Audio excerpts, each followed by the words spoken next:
आज जो हमारा प्रदर्शन है वो हम सिंचाई मंत्री के कार्यालय के ऊपर पहुंचे हैं। पूरे हरियाणा से कई हजारों की संख्या के अंदर कर्मचारी आए हैं।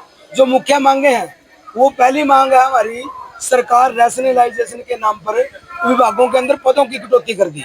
आप उदाहरण के तौर पर हम बताएं, 2003 के अंदर सिंचाई विभाग के अंदर 19,682 पद थे। उसके बाद लगातार नहरें बढ़ी हैं, ड्रेनें बढ़ी हैं, राजबाहे बढ़े हैं, कर्मचारी बढ़ने चाहिए, आबादी बढ़ी है। लेकिन देखिए इस मंत्री जी के रहते अब कह रहे हैं कि 12,284 पद इस विभाग के अंदर काफी है।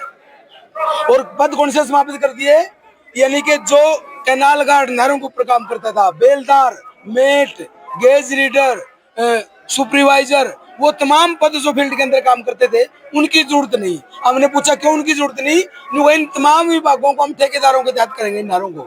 यानी कि पानी के ऊपर सीधा दूध की रुखाड़ी बिल्ली, वो पानी किस लिहाज से बेचेंगे, हर खेत तक पानी देने का जो उनका लक्ष्य था वो कहीं ना कहीं फेल होता नजर आया।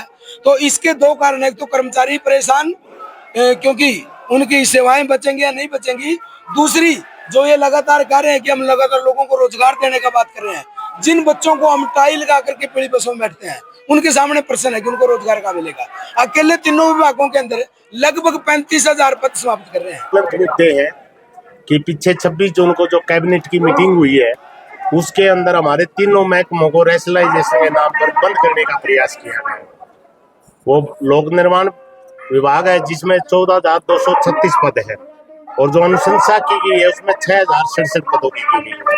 इसी प्रकार से सिंचाई विभाग के अंदर 19,286 पद थे, लेकिन उनको भी काटकर 7,498 पदों को समाप्त करने